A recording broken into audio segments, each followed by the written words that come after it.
killed the Romans. Do we have Asian children in the audience? All right, our next guest, not only is a visitor to our country, so be nice, she is the reason that I personally have performed in the oldest lesbian bar in America, been chased by a tornado down the only highway leading to Columbus, Ohio, and got lost in the city of brotherly love, and not in the way I had planned. She is the driving force between, behind, under, mostly behind, the Dykes of Hazard. Please welcome to the stage one and only Miss Kristen Becker.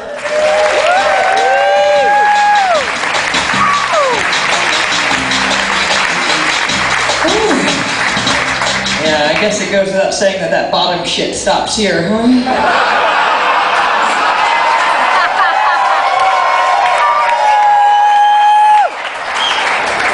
Mean, reach around. That's all I'm saying. My name is Kristen Becker. I was born in Buffalo. Yep. Then at the age of 10, my parents decided to move me to Shreveport, Louisiana. Yeah, one shithole to another. I understand it was the mid-'80s in Buffalo, you know, and they were probably like, man, we don't want our daughter to grow up full of self-doubt and hopelessness.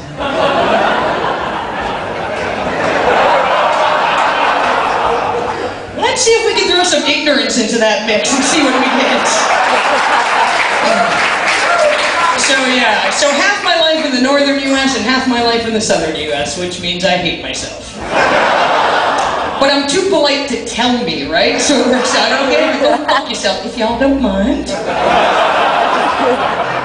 But the biggest difference, like the thing I've noticed the most, the biggest difference between the North and the South in the States is the love of Civil War reenactments. I mean, you go south of Mason-Dixon and they really get into that shit. And so I had to ask somebody, right? And it's not like a couple guys get together and they grill some burgers because they're pissed off they have to cut their own grass. You know what I mean? Like, it's not like that. They get like canteens and uniforms and muskets. It's 2009. Where the fuck do you get a musket from, right? So I went up to the dude, I was like, listen man, I'm from Buffalo. I know a thing or two about boozing, okay? Every January, I don't go out and reenact Super Bowl 90, 91, 92, 93. And he's like, we got Southern legacy. And I was like, my dad had season tickets for 30 years, asshole. That's kind of a legacy.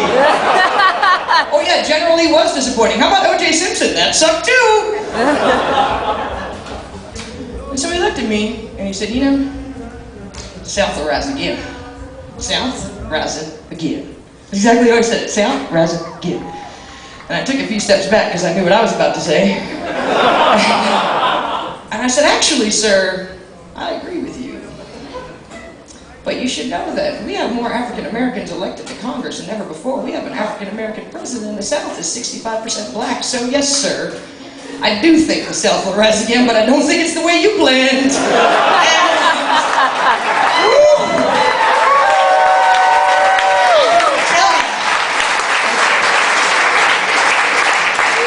More Cupid shuffle, a little less two-step is what I'm seeing in your future. You didn't care for that one bit. So we were driving around in a 1992 GMC Vandura 2500 Cobra. If you're not a lesbian, that's a van.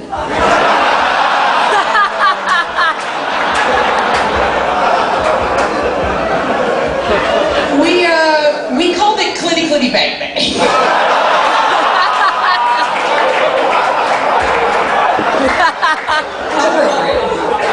And we were driving through the state of Virginia, and I don't know if you know this about the state of Virginia, but up until 2005, premarital sex was completely illegal in the state of Virginia. To this day, both anal and oral sex, gay or straight, is a Class 6 felony in the state of Virginia. What happened to Virginia's for lovers? Like, wasn't that their selling point? Bring her to Virginia and put it in her ass! So I asked somebody, I was like, hey, what's up with the laws in Virginia? And the guy looked me straight in the eye and he said, well, that's what West Virginia's for. That makes perfect sense with the no teeth, right? That's... That's how you know I'm a lesbian. I mock a blowjob and I punch myself in the face. Because we don't do blowjobs, we do hand jobs. That's how we get through prom night, right? Let's fellas, we're good. Everybody knows. No, I'll do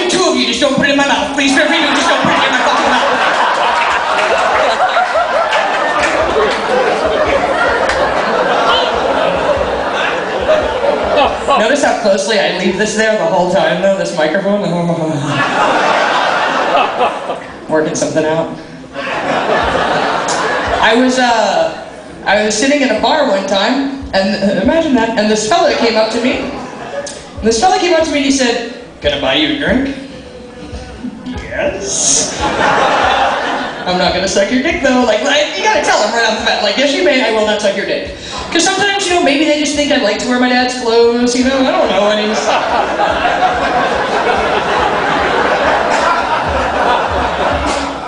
and we get to drinking, and I realize about halfway through this evening, he's like,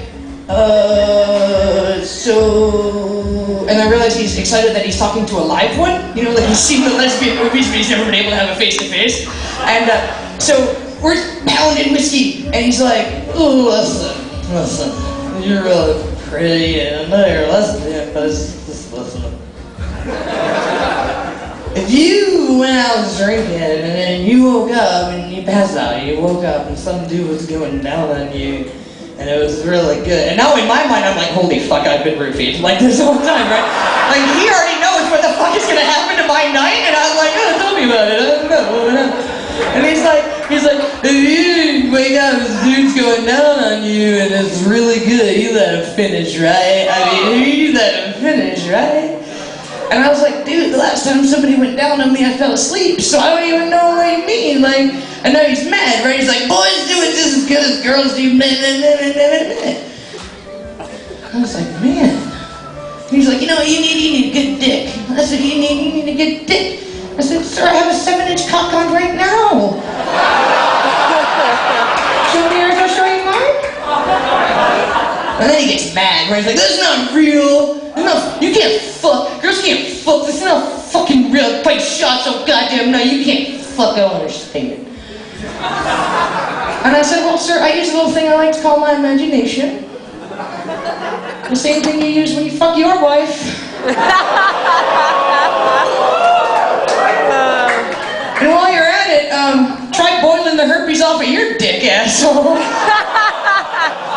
Because we can do that. I don't know if you guys know, but it's brilliant. It's the best thing lesbos have going for them. As a matter of fact, fags should go get an extra dick, because it's really fantastic. Because you can catch anything on them. The next day, make your tea, and then just drop it on the stove, and the herpes floats to the top like scum on chicken soup, and you just scrape it right off.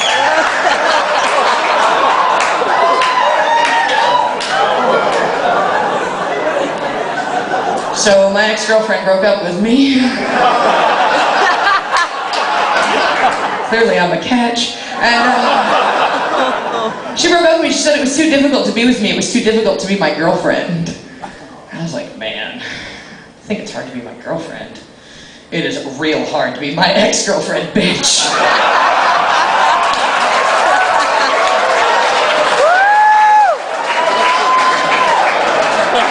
Because I'm gonna show up drunk at Christmas.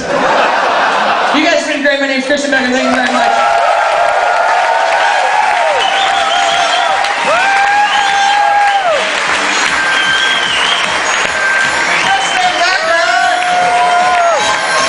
Now you can see why I'm a bottom. She scares me.